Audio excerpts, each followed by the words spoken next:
Okay. Okay, all right, let me take a look and see what you got. Let me see. See where I am. All right, yeah, so okay, you're perfect now. That's where you want to be at. Yeah, just like that. Just like that. So I was locked in. Say it Yeah, you're again. perfect. I think you're perfect now. Okay, I'm perfect now. Okay, Johnny, you can call back now. All right. So when I finish interviewing one person, I've got to turn it off and come back again. Yeah, because if you don't want it to go too long, so what I would do is just hit the X in the top corner and then start back over again. Yep. Got it. Thank you so much. Okay. Okay. But I like working with an iPad better than the telephone. Yes. Okay. I told Celeste that. I said it's going to be a lot bigger and easier to navigate this. It is. It's easier to navigate this without any question. Okay. Wait a minute. There's Johnny. Let me see. Is that Johnny? Yeah. Now remember, don't click on his comment. Click on his face. Oh, on his face. Okay. On his face. Yeah. You don't want to like the comment. You want to click on his face, and then she give you the option. Okay. On a little face. Yeah. Okay. I'll tell him the post. Okay. Then touch add. Bring Johnny on camera. Yes. Okay, he's coming. I think I did it right. Hallelujah! Okay, here we go. Oh my goodness. There's a God! Yes, there is. Let the record show. Ladies and gentlemen, the author of the book From the Hood to Doing Good. I got to get set up now. I had to reset my studio. Hold on. Okay, yes. Where are you, Johnny? I'm in my office in Southlake, Texas, in my studio. Hold on one second. Okay. I've been praying for you for the last 10 minutes. Thank you so much. Prayers have been answered. All right. This is great. Johnny, first of all, ladies and gentlemen, I remember when I started. How long have we been together, Johnny? About 15 years now. Wow, where did the time go? Wow, it's been amazing. It's been amazing. Yeah. No, ladies and gentlemen, this is my alter ego, JWimbrey.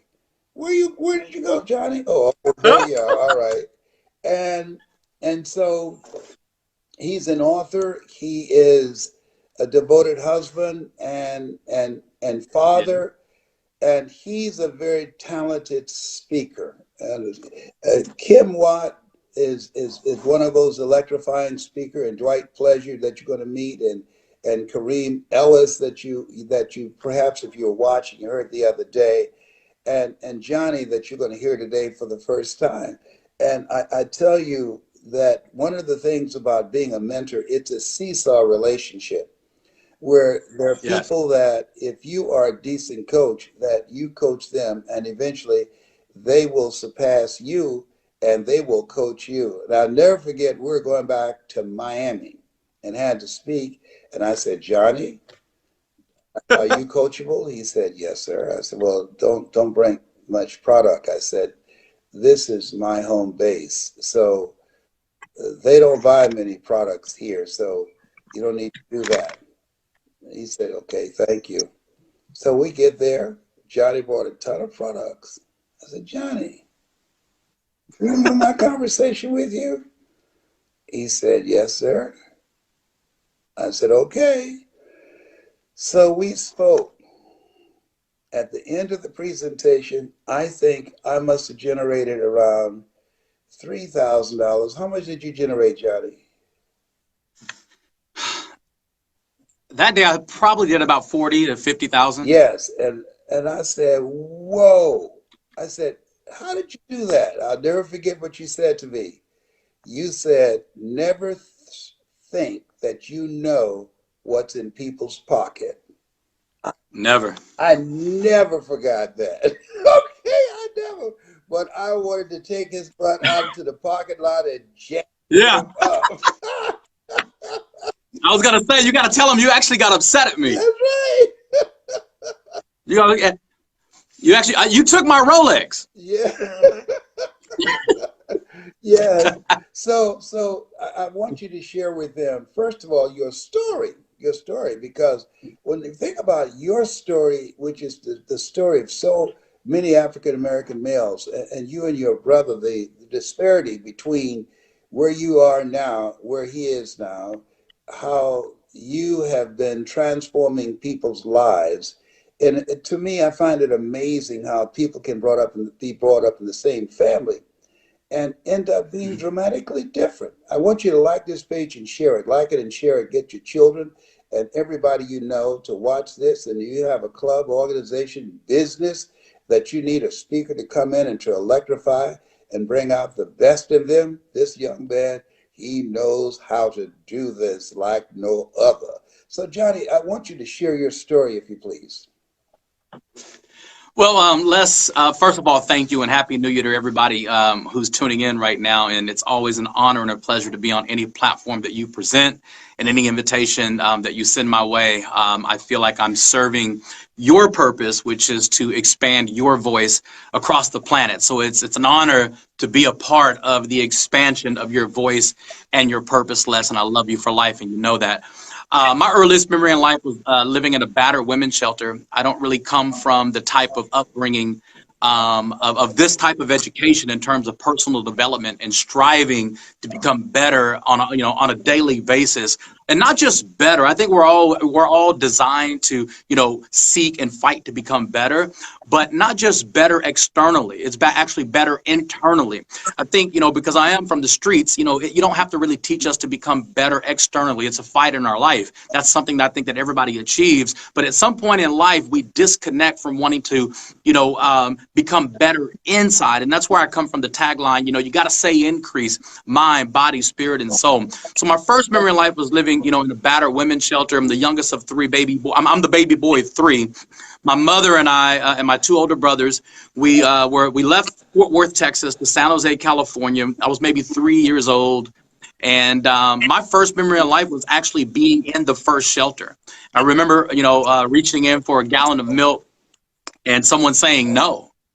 And it's amazing what your first memory of life is, because if you're not taught the right way and if you're not careful, you'll associate your first memory to dictate who you're going to become, throughout your path in life. And that no was resounding.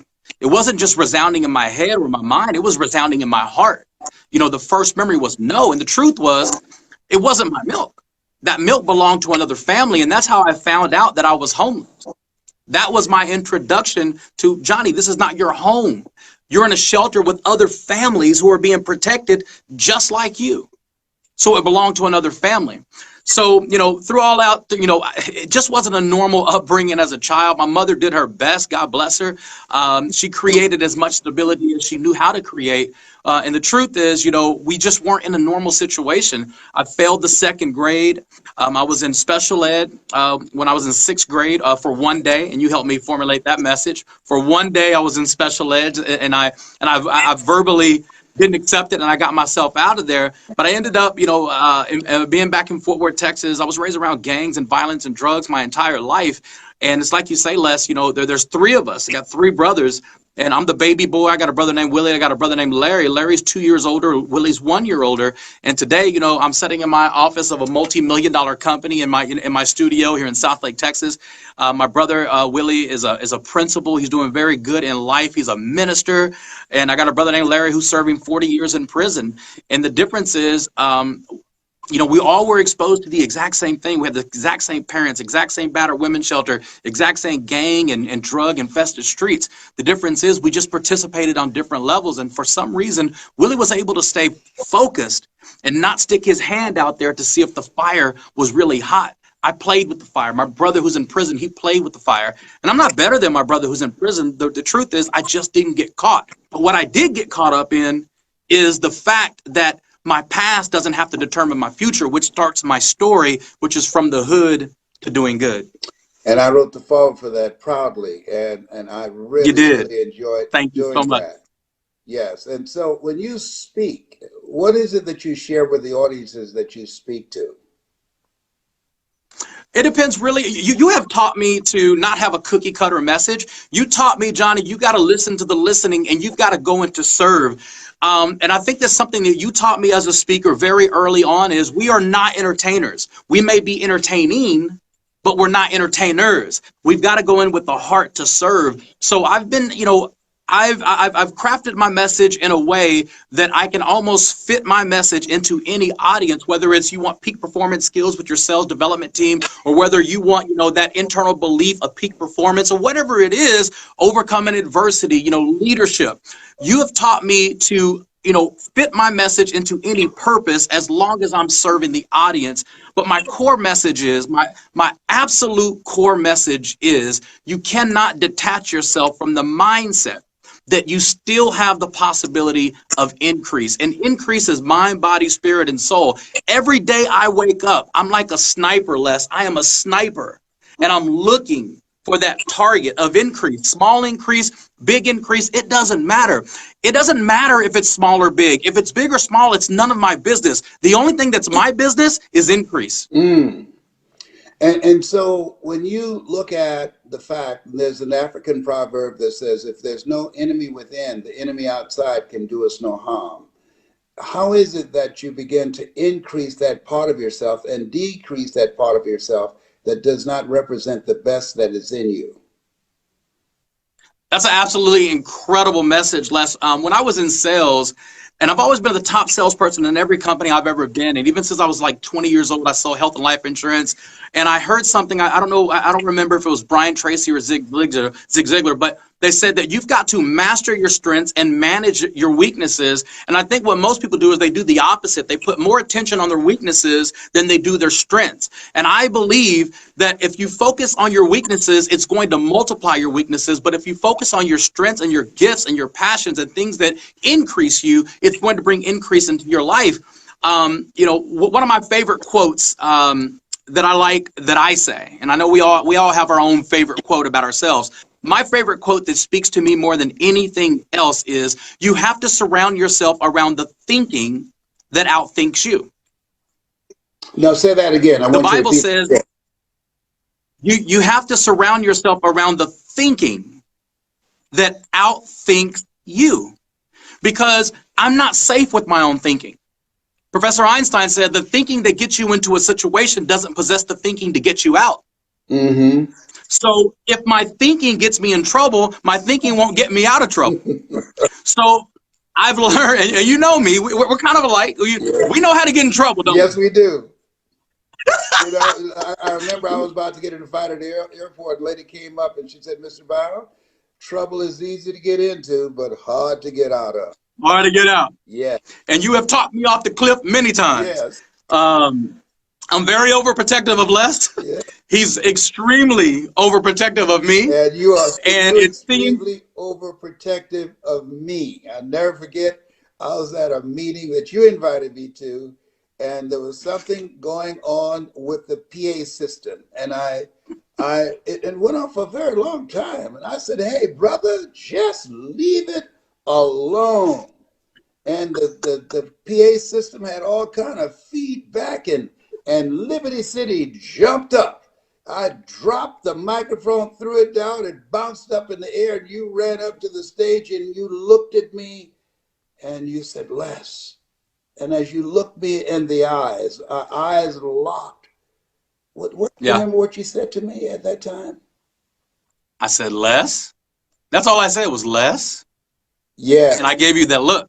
Yeah. And here's how the enemy within can work on us if we're not careful. It didn't mess up a whole bunch of times, maybe 3 times. But in Les's mind, it was self-sabotage. Somebody was trying to sabotage. So I don't know where you were at that particular time mentally. I don't know the conversations that you had earlier that day. But here's the thing. There's always going to be obstacles that happen in our life. And you instantly took control of that situation. And I can't even say you ever lost the audience, which is magical. You interrupted the audience, but I don't think you ever lost them because you incorporated something in your message of something that was going on in the now. It's in the now where we win. Yes. winning in the later just basically means you cleaned it up. Yeah. But winning in the now is super important, and you switched it and you won in the now. That's a funny story because instantly I became incredibly overprotective of the moment that we were in, but I didn't care what happened in there. I didn't care if it absolutely didn't matter what the audience did at that particular event. I had your back. Yes, you did. You said, Les, and when you spoke, I heard you, and you looked at me, and your look was, this is not you. You call Les Brown, the real Les Brown, forward because anger, and I was angry. Anger is a wind that blows out the lamp of the mind. And you called me back before the audience, and I was able to go on. There was an interruption, but it did not possess me. I went back and continued to do what I had to do. And I thank God for you. And absolutely, and we use that moment to train for the last decade. Yes. On how you can lose it and how you can regain it. And here's something that and I want people to listen to me very intently to what I'm about to say, because we've all heard it said different ways, but I want you to listen to the way I say it. It's not what happens to us. It's what we allow to happen in us when it happens to us. Let me repeat that. It's never what happens to us. It's what we allow. Allow is a key word. Yeah. It's what we allow to happen in us when it happened to us. The battered women's shelter happened to me. It never happened in me.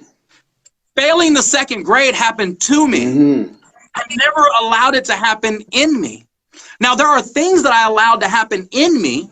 And it's like you teach me, Les, you can't see the picture when you're in the frame. And that's why I have experts in my life that help me like you, because I can't trust my own thinking. You have to surround yourself around the thinking that outthinks me. Les Brown is my thinking that outthinks me. Let me say it in the scripture. In the multitude of counsel, there is safety. Yeah. Pause. Don't rush this one. I want everybody to listen to me. Pause. In the multitude of counsel, there is safety. Now read it backwards. What is it not saying? Where there is no counsel, you are unsafe. I'm safe because I've invested myself into the thinking of Les Brown. I'm safe because I've invested hundreds of thousands of dollars. Most of it I didn't even have, into the thinking of someone like Les Brown.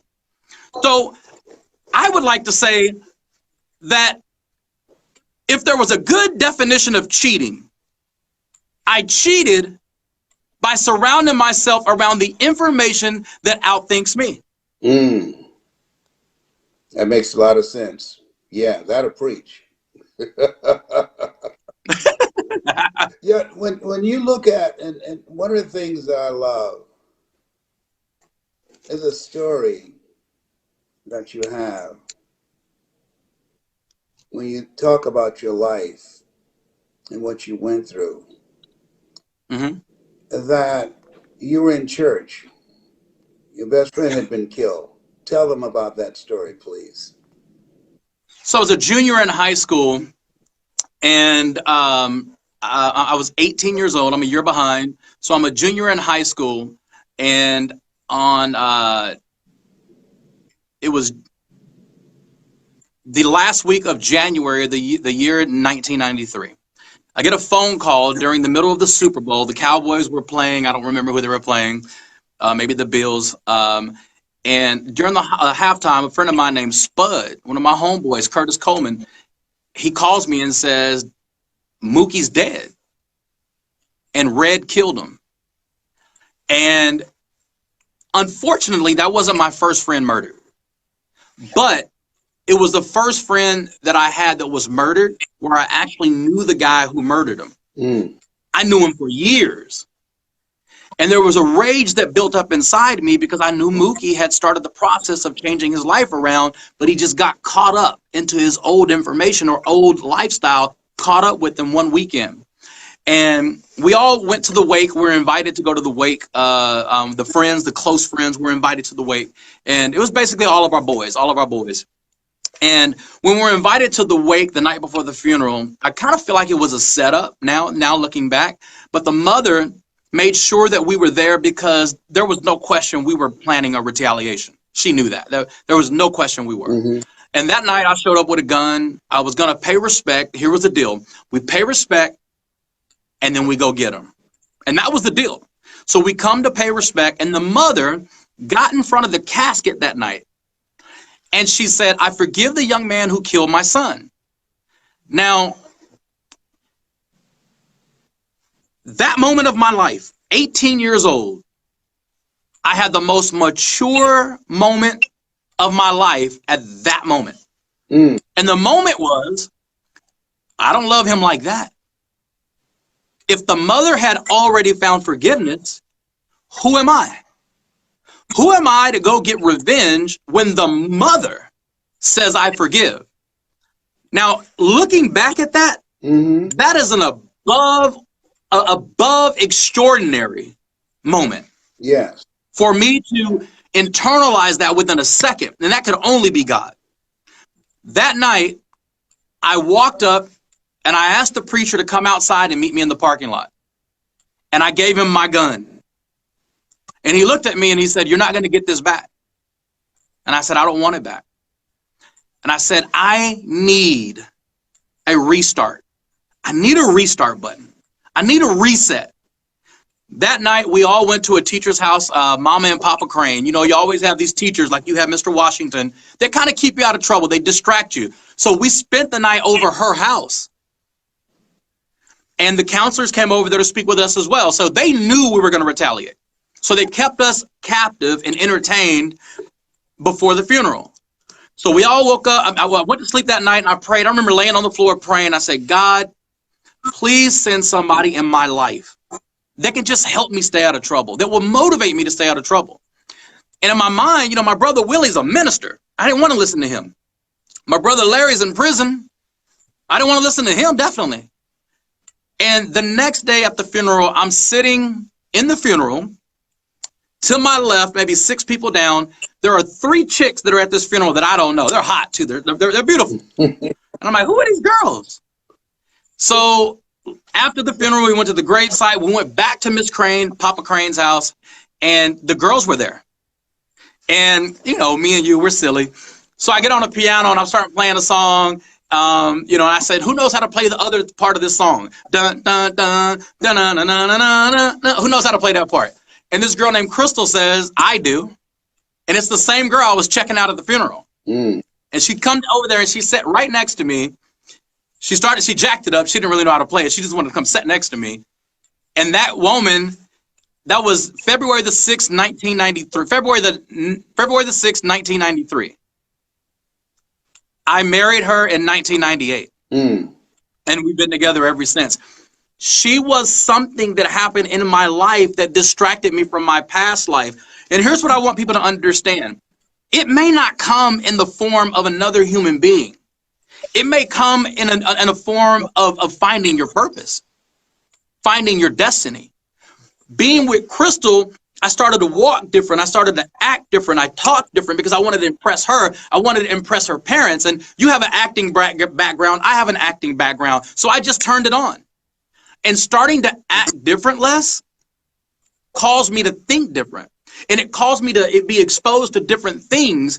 And I bet you can relate to what I'm saying. The first time maybe you said something, you know, in Shakespeare. The first time, you know, you begin to, you know, quote, you know, anybody. It just causes you to think different when you're saying other words that are not your own. And it pulled out something inside me that started the process. And I didn't get out overnight, but I started the process like this. Wow. And so from giving that minister your gun and your marriage and started having children that took your life in another direction. Yes, sir. How'd you find out about me? You know, I was in the multi-level marketing industry by the time I was 25. And that year I became a top money earner in a company that only lasted maybe 11 months after I joined. And I tasted the Kool-Aid of the multi-level marketing industry. And I've always wanted to be in control of my own schedule. That's why I sold insurance. That's why I sold home security systems. And I made over $100,000 my first 90 days in network marketing. Now, to this day, I've never met anybody who's ever done that. And that's been 19 years. Mm-hmm. When I say my first company, I didn't join a company and switch. My very first company, my first ID number, I made $100,000. So I tasted success, but I got involved with a company that was deemed a scam, and I just didn't know any better. I was new. I didn't know the difference. But becoming a part of that industry, I started being surrounded around personal development. And right around maybe my third company, the company went out of business again. I was at the top of the comp plan again. And I said, you know what? I can't do this anymore. I want to be a voice for the industry of multi-level marketing. I don't want to be a multi-level marketer. So the word started getting out that JWimbrey is unrecruitable. JWimbrey, if you call him and recruit him, he's going to be offended because he wants to be a voice for the industry. He wants to be personal development for the industry of multi-level marketing. And a friend of mine named Mike Asquay called me, and Mike said, Johnny, he's good, he's smart. He said, I know you don't have an interest of being a part of a company that I'm involved in, but Les Brown is coming to tour our company today. This is with Arlington, Texas, U.S. Health Advisors, Paul Wood. And he said, he's going to be at the baseball park in Arlington, Texas, and he's going to come tour the company today. He said, if you come, I know you're not interested, but if you come meet Les Brown, I'll introduce you to him because I know you want to be a speaker, and why not be attached to the best of the best? So I gave him a script on how, this is maybe 2002.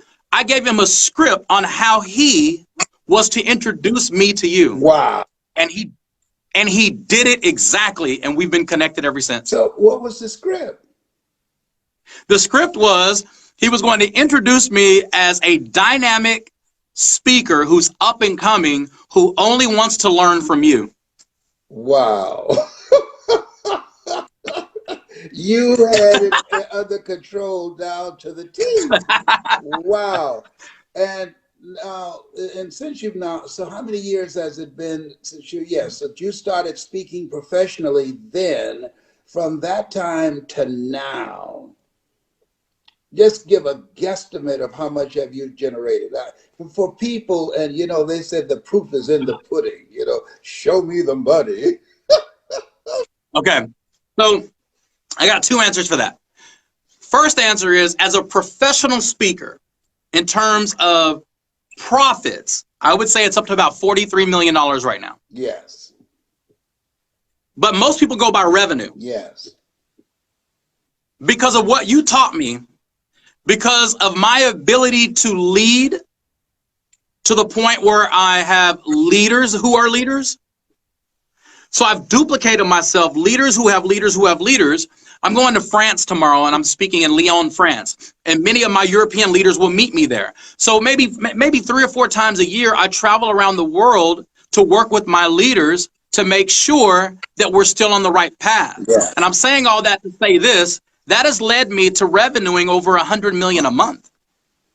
Did you say what? Over $100 million a month in revenue through my organizations that I've built based on your ability to train me as a leader and a speaker. Here's what I want people to understand. I'm not saying I'm profiting $100 million a month. That's not what I'm saying. Yes. I am definitely profiting multiple 6 figures a month. Yeah. And this is new. Mm-hmm. Yes. This is hot off the press. Nobody knows this yet. But I'm profiting right now multiple 6 figures a month because of what you taught me. See, I love residual income. Yes. I want to be able to speak for free because I can afford to. However, I'll take the money. Yes. So the last 15 years of my life, I've created an atmosphere where whether I'm on stage or not, I have people on stage saying what I say. Mm-hmm. And I want people to understand this. Creating your mark in the world, you have to share that dot, that little bitty dot. If this is the earth and you just put a dot on the earth, well, if you train somebody else to share that dot over here in Australia, it's still the same message. What Les has taught me in the last 15 years, I've been able to duplicate that through leaders around the world. So even though most people won't call my success or a large percentage of my success as a professional speaker, I do, because it's the same voice that you taught me. Les taught me something. He said, and I remember that day in Florida. I believe we were in Fort Lauderdale, Florida, and you said, Johnny, don't bring any money. I mean, don't bring any product. Mm-hmm. Like, if you bring all this product to Fort Lauderdale, you're going to end up going back with the product. Yes, I did tell you that. And I said, well, what do you mean? And Les says, this particular audience, they're good people, they're hungry, but they may not have the budget for what you want to sell.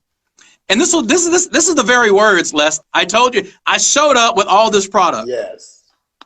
And I remember you looking at me like I was crazy, because I had to pay extra money because that's how heavy my luggage was. And I had like 3 pieces. And you looked at me like I was crazy, like, Johnny, didn't you hear me? And I said, Les, don't ever put your hands in somebody else's pockets. And that was my first day. I made about $50,000 in product sales. And I wasn't going against what you told me. I was going with what I felt I could do. Yes. And you did it. Does that make sense? It made sense extremely well. And I told you to watch your knees in the parking lot. Hey, let's tell them about, okay, so fast forward several years later, I remember being maybe in Barbados. I was somewhere in the Caribbean speaking, and you called me and you said, Johnny, I just spoke to a group of about 350 qualified people. And we know as a speaker, when you say qualified, that means they paid to be there. Yeah. They are there because they are hungry, and money is not a problem. Mm-hmm. And I don't know if it was doctors or physicians. It was a high profile crowd. And you said, Johnny, something's not right. You said, I just got off stage speaking for 45 minutes and I sold about $45,000 worth of product. And you said, there are other speakers here who can't touch you, and that's true, that sold a 6-figure room, 100,000. And I said, okay, tell me a little bit about what you offered. And you probably remember this, and I won't go too much into detail unless you want to. I just said, Les, that's too good to be true.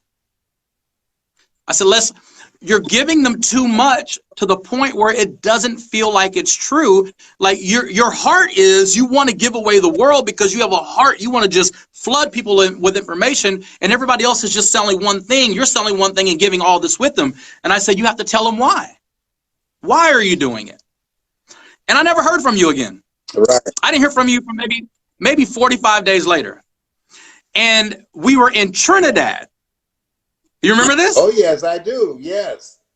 We were back in the islands. We were in Trinidad, and I'm speaking on stage, and I introduce you. Yes. You're coming after me. I introduce you. I give you the microphone, and Les says, Johnny, come back. Now, I don't want to come back because you got to know Les. Les is going to do a push-up challenge. I don't want a push-up challenge problem. I don't want to battle Les Brown in push-ups right now because he could do 100 push-ups at that time, and I could do probably 40. So I'm not going to let you kick my ass in push-ups in front of this whole crowd. So I'm like, Les, what do you want? Johnny, come back. So I turn around, and he's on his knees. Les Brown, Mrs. Mamie Brown's baby boy, one of the top speakers on the planet, is on his knees. It's no joke. Mm-hmm. And he said, Johnny, the student has now become the mentor. And the crowd went crazy. Yes. And it took about 30 seconds for them to calm down. And I'm emotional. I'm like, what is he talking about? And he says, Johnny, you coached me a couple months ago on what I should do on stage. And you said, Johnny, because of you, I had my largest hour in the history of my professional speaking career because I applied 5 minutes of coaching of what you taught me. Yes. And I lost it. Yeah. Because to me, you are a god as a speaker. And I don't use that terminology. You probably never will hear me say that again. Mm. But to me, in my eyes, even into this day, I don't know one person on the planet that has the ability to do what you do on stage in 45 minutes. I've never, and I've been surrounded around the best of the best. I've shared the stage with Jim Rohn, and I've done projects with Brian Tracy and Dr. John Gray, and even spoke at the Zig Ziglar Corporation twice when he was still alive. And all that is attributed to you. But to me, you were still, I don't know anybody who could do what you do in 45 minutes. I just don't. You have the ability to captivate, and you're telling me that the mentor has now become the student and you're on your knees. And it's because of one thing that I taught you that created your largest financial day on stage. And I'll never forget that moment. And if there's ever a movie on your life, I want that to be a part of the movie, because that was, I want that was so impactful for me. Well, I believe that you're never too old to learn, and you're never too young to teach. And you taught me something, sir. And because I was open, it impacted my life, and it impacted my family, because it impacted the money that I was able to generate as a result of following your directions.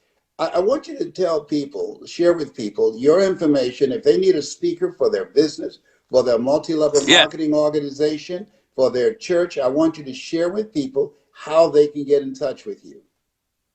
Okay. Always, you can go to coachjohnny.com, coachjohnny.com right now. If they're looking for personal coaching individually in their multi-level marketing career, in their sales career, or becoming an author, becoming an effective communicator. And here's what I train people under the umbrella of communication. Your ability to effectively communicate will make you, or it will cost you millions. And let me say that again.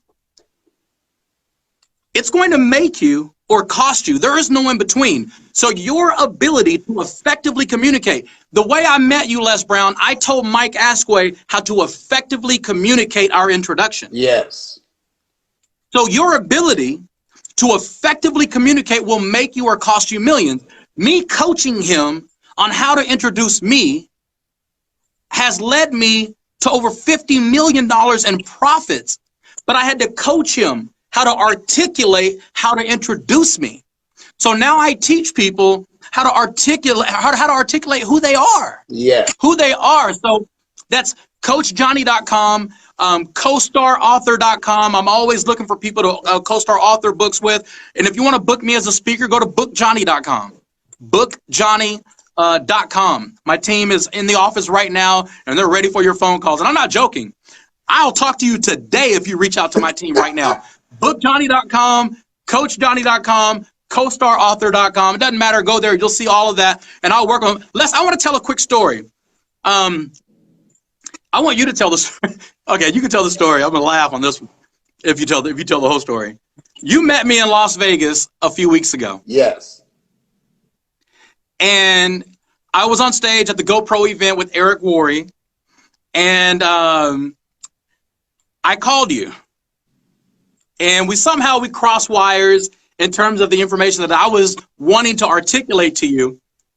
And what Les heard was, what Les heard was, Les, I need you in Las Vegas right now. So Les. Yes, I did. Les, okay. How old are you, Les? 74.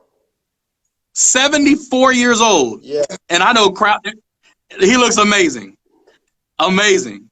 You don't call somebody who's 74 years old and say, I need you in Vegas right now.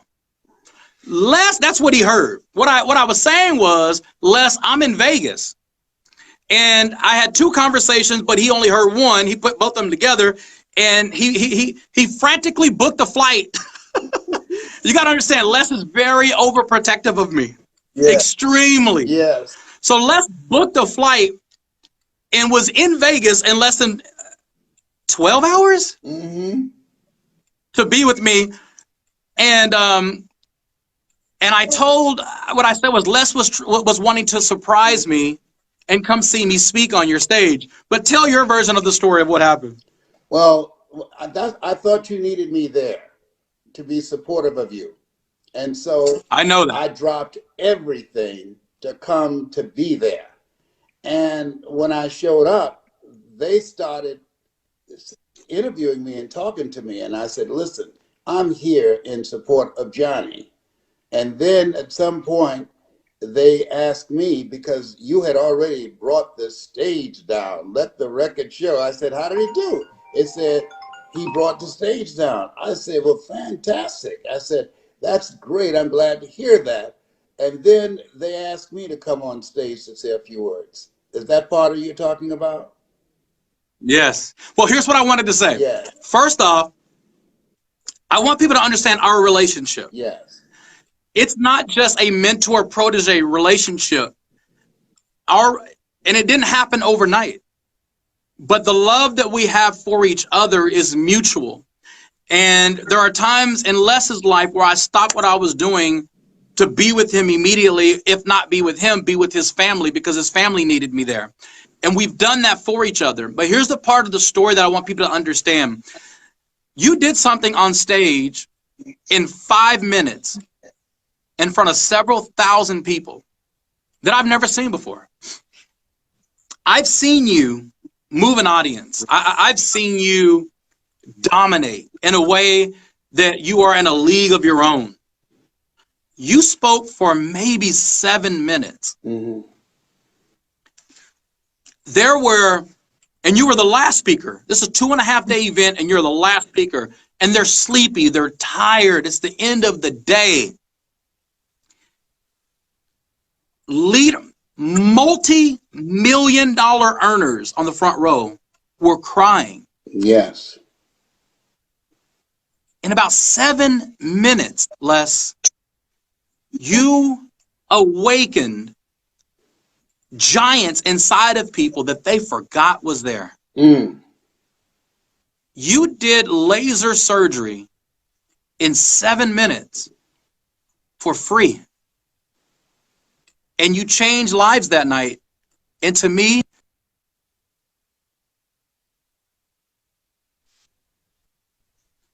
am I still there? Okay, yes, go ahead. And to me, Les, without exaggeration, that literally puts you in a league of your own. Mm. Like, you have occupied space on the planet Earth that no one in our lifetime has occupied. Mm. You are a true legend from the inside out. I think a lot of people fight to become a legend externally. You're a legend internally. And the mark that you are going to leave on this planet is equivalent to the marks of great individuals like Martin Luther King, like Gandhi, Mother Teresa. And you know me well enough to know that I don't exaggerate. No. I don't use loose words like that. And I love you for life because of who you are and who you've helped me become. Well, I love you for life as well. And I'm so proud of you. And please watch your knees in the parking lot. Coming for you. Les is always challenging me. Yes. Always Yes. challenging I me. can still beat you doing push-ups. I want you to know that, all right? I promise you'll never know. I saw you beat Kevin Bracey, and I was done. I don't want no problems. Yeah, but Kevin was so angry. Oh my God, he was angry because he is built. He was so upset with me. He didn't speak for about 3 weeks to me. Well, listen, I love you. I appreciate you. I love you. I'm proud of you. Continue to change lives. Give Crystal and the children my regards. JWimbrey, the author of the book called From the Hood to Doing Good. Tell them once again how they can get in touch with you, how they can book you. If you want to book me to speak at any event, whether it's a online event or it's a personal event, go to bookjohnny.com, bookjohnny.com, JOHNNY. You can see it. I'll add. I know my office is listening right now. Derek, if you can type in what I'm saying, bookjohnny.com.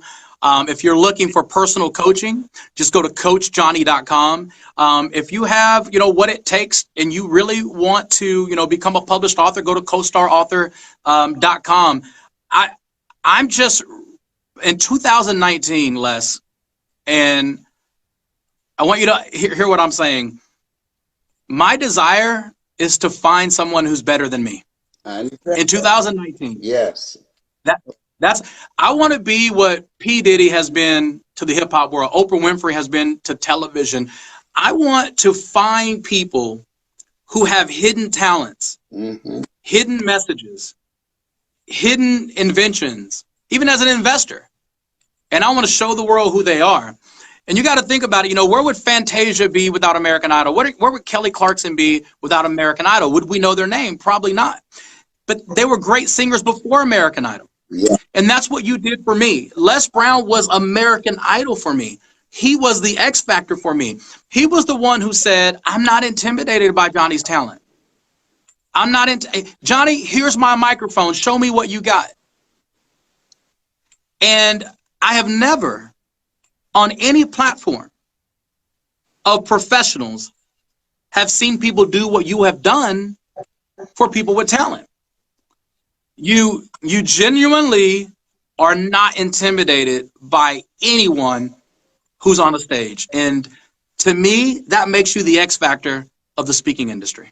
Thank you very much. And so I am so proud when Mike Williams asked me, where's your Les Brown? I said, his name is JWimbrey. And he cannot disagree, because he said, when he saw you, this is my mentor, Mike Williams, who wrote the book, The Road to Your Best Stuff. He said, he's got it. You've got it. You have greatness in you, and you have the rare gift of bringing out the greatness in others. I love you. And it's just proud for me. People tell me about you. I know JWimbrey, and that makes me something. That makes me special. I say, well, thank you. I know him too. I love you, Les. I love you too, and there's nothing you can do about it. Take care. Hey, Les Brown's birthday is coming up. Send him love. Send him unstoppable love. My birthday is the 26th. Yours, February the 17th. February 17th. Are you an Aquarius too? Yes. That's so dangerous. Yes. We should never be on the same side of the world at the same time. No. We don't need to do that. Okay. Thank you. Take care. I love you for life. Yes. Love you for life as well. His name is... Now, I'm going to figure out how to disconnect without looking crazy like what's her name did. Right. Oh, and Kim, she's a bad girl. Oh, my God. Yes, she is. If y'all didn't see the Kim Watt interview, go watch the Kim Watt interview. It's on lesbrown.com. I mean, Les Brown's Facebook. Yeah, she's awesome. Listen, bookjohnny.com. If you want a booking, you want a speaker that can come in and empower, educate, and have a custom designed presentation that will orchestrate an experience for the audience that will transform them individually and collectively, go to bookjohnny.com. And his book, From the Hood to Doing Good. He's awesome. From the Hood to Doing Good by JWimbrey. I love you. Take care. You have something special. You have greatness in you. That's my story, and I'm sticking to it. Sticking to it. Take care, my brother. Love you. All right.